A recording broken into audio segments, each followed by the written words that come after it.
8 గంటల వరకు నొప్పుల నుండి ఉపశమనమిచ్చే కొత్త మై డాక్టర్ ప్యాచ్ ఇప్పుడు మై డాక్టర్ స్ప్రేతో ఉచితం. అందరికీ నమస్తే, వెల్కమ్ టు అవర్ ఛానల్. ఆంధ్రప్రదేశ్లో చంద్రబాబు నాయుడు గారు గెలుస్తారని చెప్పి ముందుగానే మనకి కిరణ్ శర్మ గురుగారు చెప్పడం జరిగింది. అదేవిధంగా ఇప్పుడు జూన్ 9వ తేదీన ఉదయం 11:50 ఆయన ప్రమాణ స్వీకారం చేయబోతున్నారు. మరి ఆ రోజు ముహూర్తం ఏ విధంగా ఉంటుంది ఏంటన్న దాని గురించి ఇప్పుడు మన ముందు the great astrologer Kiran Sharma గురుగారు మనతో ఉన్నారు. ఆయనతో మాట్లాడదాం. నమస్కారం గురుగారు. గురుగారు, ఆంధ్రప్రదేశ్లో చంద్రబాబు నాయుడు గారు జూన్ 9న ఉదయం 11:50 ప్రమాణ స్వీకారం చేయబోతున్నారు. ఆ రోజు 11:50 ఆ రోజు ప్రాముఖ్యత ఏముందండి? నాకు అర్థం కాలేదమ్మా. అంటే ఆ రోజున ఉన్నటువంటి ప్రాముఖ్యత ఏంటంటే ఒక్కటి మాత్రం నాకు బాగా కనబడింది ప్రాముఖ్యత అనే విషయంలో. సరే, ముహూర్తపరంగా మేము చూసినప్పుడు చంద్రబాబు నాయుడు గారి ముహూర్తం చూసినప్పుడు అతని జన్మ నక్షత్ర ప్రకారంగా, జన్మ నక్షత్రం అయితే అతనిది మేము తీసుకున్న ఇన్ఫర్మేషన్ మీకు ఇదివరకు ఎలాగైతే కృత్తికా నక్షత్రం అనే జాతకంతో చెప్పానో, కృత్తికా నక్షత్ర జాతక ప్రకారంగా అయితే తనకి మరి పునర్వసు నక్షత్రం తారాబలం బలంగా లేదు, నిజంగా బలంగా లేదు. అలాగే మరి ఒకవేళ అతని పేరు ప్రకారంగా, ఇప్పుడు పేరు ప్రకారం మీరు కన్ఫ్యూజ్. ఇప్పుడు పేరు ప్రకారం రెండు నక్షత్రాలు వచ్చాయి. ఒకటేమో ఆరుద్ర నక్షత్రం వచ్చింది చంద్రబాబు నాయుడికి, అదే అక్షరం రేవతి నక్షత్రంలో కూడా ఉంది. సో కాబట్టి ఈ చంద్రబాబు నాయుడు అనేది రెండు నక్షత్రాలను కూడా మేము పరిగణన తీసుకున్నాం. గతసారి నేను చేసినప్పుడు కూడా ఆ రెండు జన్మ నక్షత్రం కృత్తిక అవుతుంది వారిది. అలాగే నామ నక్షత్రం వచ్చి ఆరుద్ర రేవతి నక్షత్రం రెండింటిని తీసుకుంటాం. మిథునం మే రాశి కూడా తీసుకుంటాను నేను. అలా తీసుకున్నప్పుడు ఫలితాలు కరెక్ట్ చెప్పగలిగాం. సో తీసుకున్నప్పుడు ఇక్కడ మరి ఆరుద్ర రేవతి నక్షత్రం అంటే నామ నక్షత్ర ప్రకారంగా చంద్రబాబు నాయుడు అనేటువంటి నామ నక్షత్రానికి మాత్రమే తారాబలం సరిపోతుంది. మరి జన్మ నక్షత్రం అనేటువంటి కృత్తికా నక్షత్రానికి అయితే బలం సరిపోవట్లేదు. రెండవది మరి ఆ రోజున వీరు పెట్టినటువంటి ముహూర్త లగ్నం కర్కాటక లగ్నంలో పెట్టారు. ఇది అద్భుతం. కర్కాటక లగ్నంలో మీకు అద్భుతమైనటువంటి ఏకాదశంలో రవి బలం బాగా ఉంది. అలాగే ఏకాదశంలో మీకు మనకి గురుడు బలంగా ఉన్నాడు, ఏకాదశంలో శుక్రుడు బలంగా ఉన్నాడు, ఏకాదశంలో బుధుడు గ్రహం కూడా బాగా ఉంది. సో కాబట్టి ఈ 4 గ్రహాలు బలంగా ఉన్నాయి 9వ తారీఖు కల్లా. లేదా పంచగ్రహ కూటం కాదండి, చతుర్థ గ్రహ కూటం ఉంది. అంటే మనకి కర్కాటక లగ్నానికి 9వ తేదీన 4 గ్రహాలు ఒకే రాశిలో ఉన్నాయి, వృషభ రాశిలో బలంగా కనబడుతున్నాయి. కాబట్టి తప్పకుండా వారికి అదే అక్కడ ఏకాదశ అనేటువంటి ప్రతి గ్రహం కూడా శుభాన్ని మాత్రమే కలిగిస్తుంది, విజయాన్ని కలిగిస్తుంది. ఇది ఒక్కటి ప్లస్ పాయింట్ అయింది. మరి తారాబలం మాత్రం 9 మైనస్ పాయింట్ అవుతుంది. మరి అది చేసినటువంటి పూజలు పునస్కారాలు దానాల ధర్మాల వల్ల ఆ టైం 9వ నెంబర్ తనకి కలిసి రావడం ఎవరు చెప్పి ఉండొచ్చు. న్యూమరికల్ కూడా పురంధరేశ్వరి గారు మరి అతనికి సపోర్ట్ చేస్తుంటారు. సో ఇతనికి భక్తి తక్కువన్నా భార్య చెప్పినట్టుగా వింటాడు. సో కాబట్టి అటువంటి భక్తి తత్వంలో ఆయనకు అనుకూలంగా ఉంది. కాబట్టి మరి ఏమో అక్కడ 9 నెంబర్ అతను కలిసి వస్తున్న భావంతో అటు వెళ్ళి ఉండవచ్చును. రెండవది ఇక్కడ ఆదివారం చంద్రబాబు నాయుడు గారికి నక్షత్ర ప్రకారంగా ఏ నక్షత్ర ప్రకారం సరే శుభమైన రాశి, అద్భుతమైనటువంటి ప్రయోజనాన్ని పొందుకునే అవకాశం ఉంటుంది. మీరు గతంలో ఎప్పుడైనా చూడండి, మెయిన్ అతని నిర్ణయాలన్నీ కూడా ఆదివారం తీసుకుంటాడు. మీరు బాగా అబ్జర్వ్ చేసేయండి. గత 5 సంవత్సరాల క్రితం ఆయన తీసుకునే నిర్ణయాలు ఈవెంతో మీకు నాకు తెలిసి తన శనివారం అసెంబ్లీలో గొడవైంది, తన భార్య గురించి తప్పుగా మాట్లాడారు. ఆదివారం రోజున అతను నిర్ణయం తీసుకున్నాడు, నేను మళ్ళీ ముఖ్యమంత్రిగానే ఇందులోకి అడుగు పెడతా అని చెప్పేసి ఎంజీ రామచంద్ర లాగా జయలలిత గారి లాగా నేను ఇక్కడే మళ్ళీ ముఖ్యమంత్రి పెడతా అని చెప్పి శపథం కూడా ఆదివారం చేశారు. సో అటువంటి అంటే బలమైనటువంటి ఆదివారంతో అతను ముడిపడి చాలా బలంగా ఉంటుంది. సో అదొక విశేషం చెప్పవచ్చు మనం. రెండోది అతను ఆ రోజు మనకి తదియ అంటే మనకి వైశాఖ మాస శుద్ధపక్ష మందు తదియ వస్తుంది. అదొక రకమైన విశేషం ఉంటుంది. దానికన్నా ముందు కూడా వీరికి వృద్ధి యోగం, ఆ రోజు యోగం ఉంటుంది. యోగము కరణము ఇవన్నీ చూస్తాం మేము. అలా వారికి వృద్ధి యోగం బాగా ఉంది. ఆ వృద్ధి యోగం బాగా ఉండడం, లగ్నం కర్కాటక లగ్నం బలంగా ఉండడం వల్ల అక్కడ ఉన్నటువంటి చతుర్గ్రహ కూటమి శుభాన్ని ఆనందాన్ని కలిగించడం, అద్భుతమైన నవాంశ అంటే లగ్నాతో నవాంశ కూడా వేసుకుంటాం. అది డీరియన్ అంటే ఒక డివిజన్ మ్యాథమెటికల్ ఇన్ఫర్మేషన్ అంటే గ్రహాల యొక్క పూర్తి స్థాయి ఇన్ఫర్మేషన్ ఉంటుంది నవాంశలో. ఆ నవాంశలో కూడా 5 గ్రహాల యొక్క శుభయోగాలు, 3 గ్రహాలు సామాన్య ఫలితాలుగా, 1 గ్రహం మాత్రమే నెగిటివ్గా ఇస్తుంది. కాబట్టి వాళ్ళకి తెలిసి ఆ రోజు 9వ తేదీ మధ్యాహ్నం 11:50 కర్కాటక లగ్నంలో వారు ముహూర్తం పెట్టుకుంటున్నారు. ముహూర్తం అద్భుతంగా ఉంది.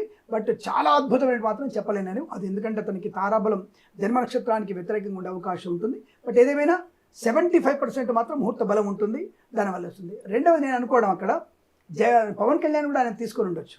పవన్ కళ్యాణ్ గారి జాతకం తీసుకొని ఉంటాడు కాబట్టి అక్కడ ఆయన తగ్గట్టు కొన్ని ప్రభావం అంటే ఆయనకి ఉత్తరాషాఢ నక్షత్రం మకర రాశి అవడం వల్ల పవన్ కళ్యాణ్ గారిది మరి ఈ మధ్య అది కూడా చెప్పారు. ఒక ఆయన వచ్చేసి అతని పవన్ కళ్యాణ్ది ఉత్తరాషాఢ కాదు, నాకు పర్ఫెక్ట్ వాళ్ళ సన్నిహితులు చెప్పారు నాకు పుష్యమి నక్షత్రం అని. పుష్యమి నక్షత్రం పవన్ కళ్యాణ్ కాదు, వారిది ఖచ్చితంగా ఉత్తరాషాఢ నక్షత్రం మకర రాశి అవుతుంది, అందులో సందేహం లేదు.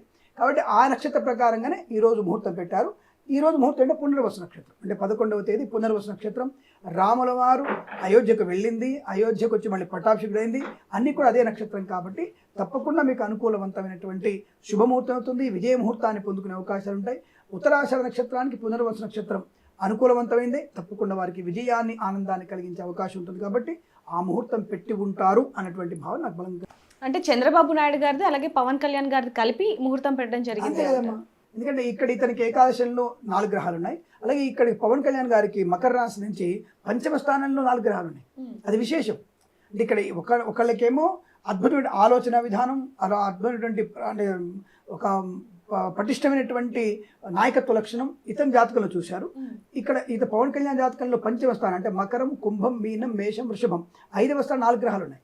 ఇక్కడ చంద్రబాబు నాయుడు గారికి ఏకాదశంలో 4 గ్రహాలు ఉన్నాయి. కాబట్టి ఇద్దరికి కలిపినటువంటి ముహూర్తం పెట్టుంటారని నేను అనుకునే ప్రయత్నం జరుగుతుంది. నిజంగానే అలాంటి ఆలోచన, ఎందుకంటే ఇతని విజన్, పవన్ కళ్యాణ్ గారి విజన్ అనేది చూస్తారు ముందు మీరు. ఎట్టి పరిస్థితుల్లో తను ఏ ఒక్కరిని కూడా పడుకోనిచ్చే అవకాశం లేదు. చంద్రబాబు నాయుడు కంటే కూడా కఠినమైనటువంటి నిర్ణయాలు తీసుకునే అవకాశం ఉంటుంది. పొత్తులో భాగస్వామ్యంతో మాత్రం ఆయన చేసే ప్రతి పనికి తానా అంటే తందాన అనేటువంటి రకం పవన్ కళ్యాణ్ గారు కాదు. ఏ క్షణమైనా సరే ఎక్కడ కొద్దిగా ప్రజలకు తేడా వచ్చినా మెడలు వంచి పని చేయించే రకంగా పవన్ కళ్యాణ్ చెప్పవచ్చు మనం. రెండవది, నేను అంటే అతిశక్తి కాదు కావచ్చు కానీ వచ్చేటువంటి శుక్ర మహాదశల యోగం బాగా చేస్తున్నప్పుడు పవన్ కళ్యాణ్ గారు వచ్చే 2029లో ముఖ్యమంత్రి పీఠం అధిరోహించే అవకాశం సుస్పష్టంగా ఉన్నాయి. 100% గ్యారెంటీ. 2029లో పవన్ కళ్యాణ్ గారు ముఖ్యమంత్రి, ఆంధ్రప్రదేశ్ రాష్ట్రానికి ముఖ్యమంత్రి అవ్వడంలో ఎటువంటి సందేహం లేదు. ఇది గుర్తుంచుకోవచ్చు మీరు. అయితే 11:50 నిమిషాలకి కనుక చంద్రబాబు నాయుడు గారు ప్రమాణ స్వీకారం చేస్తే వచ్చే ఫలితాలు ఏ విధంగా ఉంటాయంటారు? రాజయోగాన్ని కలిగిస్తుంది. అంటే కేంద్రంతో ఉన్నటువంటి అనుబంధాన్ని పెంచుకునే ప్రయత్నం చేయడం, ముఖ్యంగా రహదారుల సమటువంటి విషయం ఫోకస్ చేయడం, అలాగే ఉపాధి కల్పన. అంటే దశమ స్థానం అంటే ఉపాధి, అంటే 10వ స్థానం. ఇప్పుడు జాతకం అంటే అమ్మా నోటికొచ్చిందని వాడడం కాదు. ఇప్పుడు ముహూర్తానికి చూసినప్పుడు, ముహూర్త లగ్నాన్ని చూసుకున్నప్పుడు దశమ స్థానం కుజుడు అవుతాడు, అంటే మేషం అవుతుంది. మేషంలో కుజుడు అత్యంత శుభకారకం. అంటే యువతని పడుకోనివాడు. నువ్వు పని చేస్తే డబ్బులు ఇస్తావు, నువ్వు పని చేయకపోతే నీకు 1 రూపాయి ఇవ్వను. అంటే ఇతరులకు ఉన్నటువంటి ఇతరులు ఏం చేసేవారు, నువ్వు ఇంట్లో పడుకో, నీ నెలకు ఆ పథకం ఇస్తా, ఈ పైసలు ఇస్తా అంటాడు. ఈయన కూడా అన్నాడు కదండి, నీకు అమ్మ పథకం ఇస్తా, 10,000 ఇస్తా అని చెప్పాడు కదా. అంటే యువతని ముఖ్యంగా క్యాష్ చేసుకుంటాడు. యువతని పని కల్పించే ప్రయత్నం చేస్తూ, ఉపాధిని కల్పిస్తూ, ఒక రకమైన పరిశ్రమ కల్పిస్తూ లాభాన్ని తీసుకొచ్చేసి పంచే ప్రయత్నం అది తప్పకుండా చేస్తాడు. అందుకే లగ్నంలో కూడా మేము లగ్నం నుంచి ఏకాదశ స్థానం, దశ స్థానం అక్కడే చూస్తాం. కాబట్టి తను యువతని, పని వాళ్ళని ఉపయోగించుకొని సంపాదన పెంచుకొని ప్రభుత్వ పథకాలు అమలు చేసే ప్రయత్నం చేస్తారు. కాబట్టి తప్పకుండా మంచి అనుకూలమైనటువంటి ధనాగమనం, అలాగే ఖర్చు కానీ నియంత్రించుకోవడం, ముఖ్యమైనటువంటి ప్రాజెక్టులు పూర్తి చేసే అవకాశం.